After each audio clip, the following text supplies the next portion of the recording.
Welcome everyone to this new video series that I'm doing.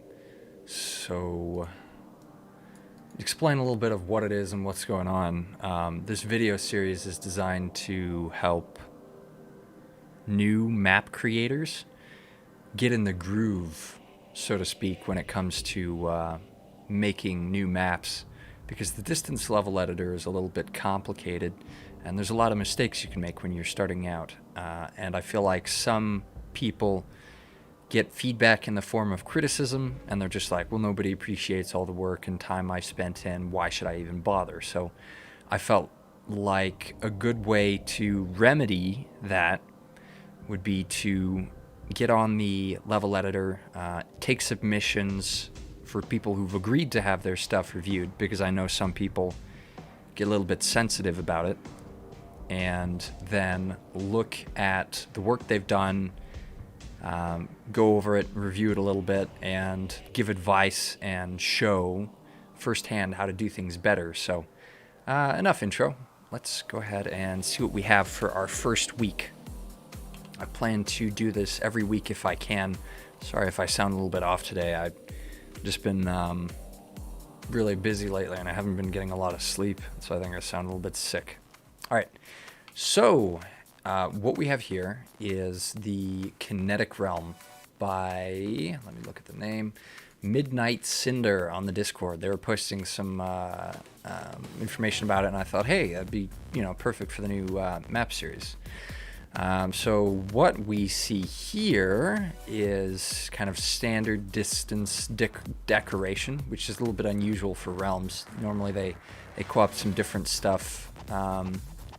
They make their own decorations and materials and don't really follow the standard distance formula.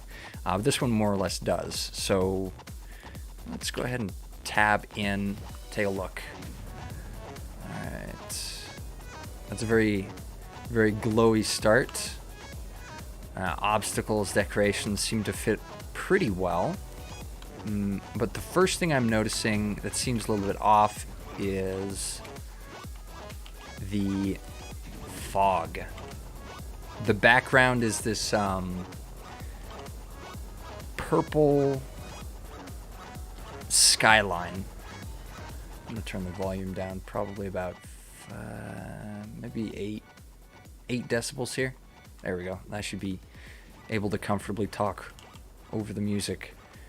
So this fog, where's it coming from? It's just kind of throws off the whole aesthetic. So I'm going to fix that first. And here's what I would recommend. I thought about just changing the fog to purple because that would fit with the skyline better. You can turn on view fog in the right here in the view tab, and you'll see kind of what your level looks like, which helps with planning and design. So there's a couple things here that I would fix. The first is, I think I'm just gonna turn the fog off, because in the level editor it had the fog untoggled as well. And I'm going to turn up the view distance to about 10 times what it is right now. 12,000. That way you can have a good idea of where everything is. Now normally high skyfar is kind of, it messes with performance, but this level is simpler, I think, in design, and so it doesn't need quite as much in terms of performance enhancements in the level settings layer here. Let's go over here and take a look at a few other things that I noticed. The first are these little midsections right here. There's a couple of things. One is that they don't quite fit. If you look right here, it's a little bit of a mismatch. So there's a couple of ways to fix that. The way I do it is first by copying the emissive color right here and pasting it on the little track separator in order to make it fit in a little bit more. Oops, we're gonna have to copy the hex since we can't copy and paste directly, but you want to copy and paste the emit color. There, it feels like it flows a little bit better, like that's supposed to be there. Side lights, I think, are good enough already. You can just detach this, and then use a cap, a track cap.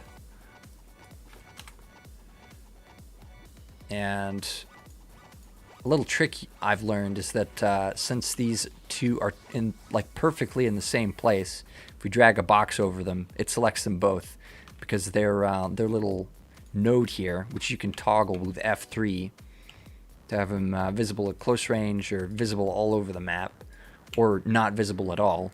They're perfectly overlapping, so you just double click in order to switch between one, the other, and like the object here. So we're gonna put a cap on that right there, and already that looks better. It kind of it gives it a little bit of a separation because it's going from glass to solid. Not as important right here because you won't be looking back at it, but I like to cross my T's and dot my I's in level making, and honestly it doesn't take very long. And as long as it's connected, you just disconnect it and then put some of those caps on there, and it takes hardly any time, and it makes it look, I think, several times better. Alright, what else have we got here? More of the same, really. Just adding end caps, and then changing the emit color right here and right here. Helps it feel more congruous because it has to all fit with a theme, otherwise it seems like it's just kind of borrowing a part that belongs somewhere else. Alright. One of the other things I noticed when I was looking at this is that there seems to be a pretty clear path from the start here to the end. The end zone is right here. And right now the most efficient path is to just jump right off the road here and fly your way straight to the end, which some people refer to as skipping and have a real problem with. Now, when your level settings involve infinite cooldown, which disables the overheat of your car when you use your boost for too long, then you're going to wind up with players who are obviously going to abuse the opportunity for the fastest leaderboard times. Distance is a game about being the fastest from the beginning to the end, and currently this straight route is the fastest way. Now, there's a couple of ways you can get around that. The only one that I'm going to really cover in detail is cooldowns. So what I would do is just disable this, uncheck this, and then set a cooldown trigger here. So this gives the benefit of allowing players to stay on the track. It allows them to keep going without needing to stop in order to cool down. They can boost the whole way, basically. So it gives a little bit of an added incentive, and also prevents long skips because you run out of boost before you can get to the other side. All right, let's see here. I used a shortcut, Control A, to attach it to the track, but you can also do this through the track menu right here. It's just this option, and then Control D to duplicate it. And then I would duplicate at regular intervals along the track, and it's really actually quite easy once you get going to put them along the track. because I feel like that's what stops people from from applying solutions like this sometimes, is they're just like, oh, I don't want to manually place everything. Well, you don't have to.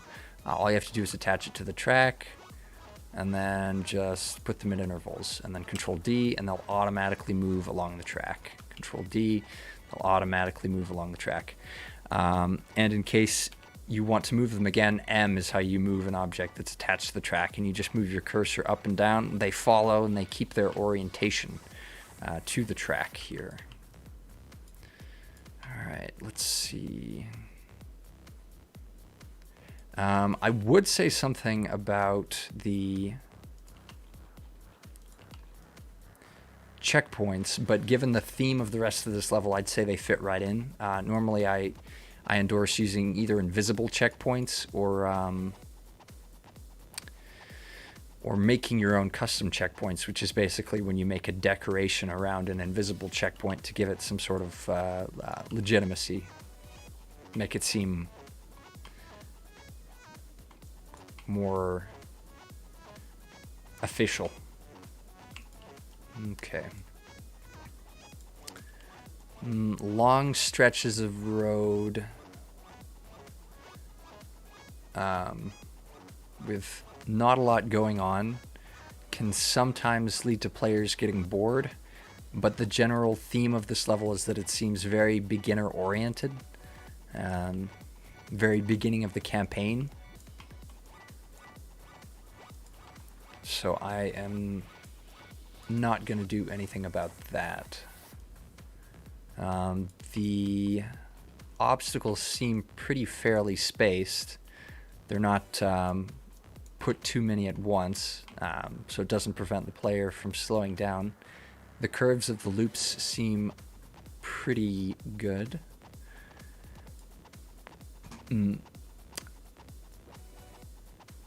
I would, even if you're going to disable flying, I would at least turn jumping on, because it opens up the door for small little skips on loops where you jump off and then on.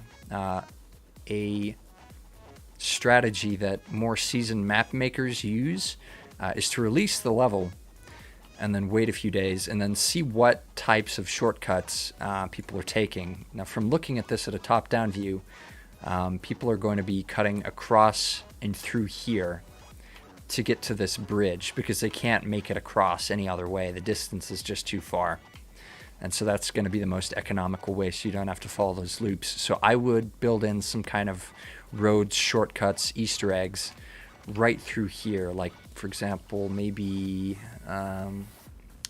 we could take some of these. It's a checkpoint, just copy that, and then put it right in here. And orient that to the orientation of the cursor, and then turn it like this, and then like this, and this will give some legitimacy to routes that would otherwise just kind of be unacknowledged, I guess. Maybe put another checkpoint right here. It doesn't have to be anything like fantastic, but it just a little acknowledgement of, hey, you know, I see you like taking an unconventional route. Little bit of a nod to speedrunners, because they're really the core of Distance's audience, I guess. All right, now let's take a look at this city right here. There's a few things I would do here, mostly just involving capping these splines. It can be awkward, and you know, to not know what to do with a piece of road once it reaches its end, and these caps really tie things up nicely. Look how much nicer that looks once it's been capped. So here we see the road and the end of this don't really match all that well. So what I'm going to do is I'm going to attach this to the track, and then I'm going to center my cursor right here. Right, where's this? Right here. I'm going to center the cursor right here, and then I'm just going to pull that down and then push it back up. And here we can see that I was able to adjust it so that it is more kind of straight on without really having to do much work. So let's go ahead and rewind and then see what I did here. It's a little bit on sideways, and in order to straighten it up, we just find a good center point. Now these center points are usually the center of mass for these objects, so Shift-Alt-S, and that'll take the cursor right to the middle where that center point is. And then we select the object at the end that we want to align, Shift-S, that moves this object to the cursor, and then all we have to do are use the axis lines to move it back.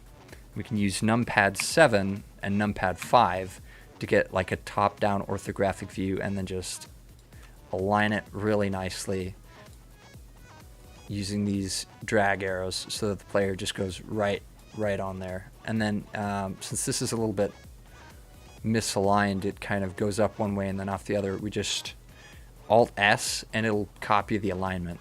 Now you see it's got messed up, but all we need to do is use the rotate gizmo, which is E, and then drag that 180 degrees around. And now look at that.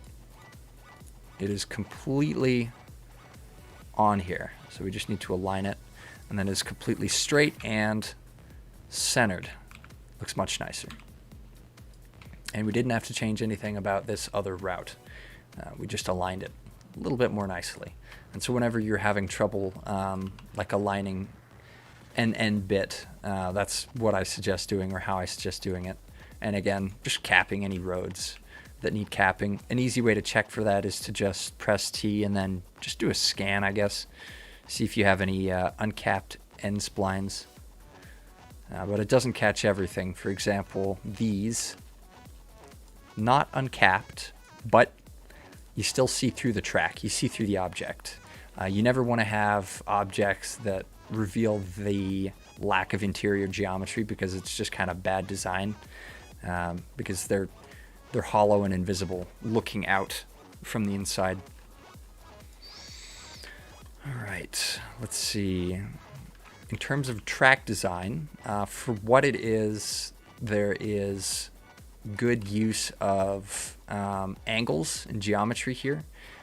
You can tell they took the time to set the angles right. The track flows nice, and there aren't any like weird, janky angles like you'd see in something like this, where the track just kind of isn't very nice to drive on. Of course, you always want to test drive track to make sure that it isn't pushing you to one side or the other. And again, for these mid sections, I would just copy the emit color and add some caps right there. Make them feel a little bit nicer, since there aren't any glass T connectors. Other than that, I don't have much of a problem with most of the design on this map, but a lot of it was lost on the initial playthrough because of the fog problem. But when you turn the fog off and turn the view distance up, a lot of the design of the map is given a chance to shine. You're able to see that, oh wow, there's a whole lot going on over here, you know? And also when you turn infinite cooldown off, skips like this become a lot more risky. I don't think I actually turned it off. Let me look.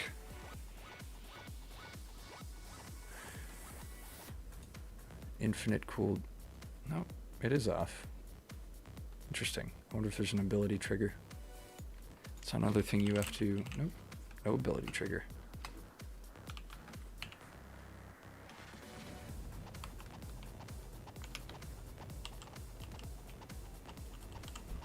Huh. There it is. I wonder why it wasn't triggering last time.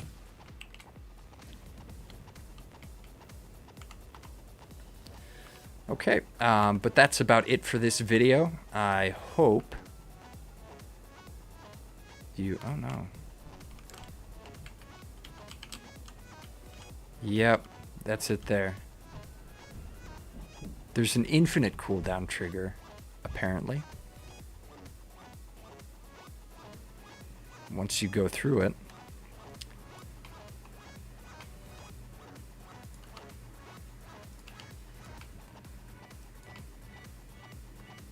Yeah, that's what that is. All right, well, replace that with something like this. This is what you should be using, not these infinite cooldowns, because as we can see right here, skipping directly from the start to the end, you just don't have the range to do it, and even if you used your thrusters to glide to the end, you'd be sacrificing a lot of speed. So it changes the optimal strategy for people who play the game in order to speedrun it. So usually best to build the map with that in mind and acknowledge it. So that will be all for this week's episode. If you would like your map to be... Let me turn off the music.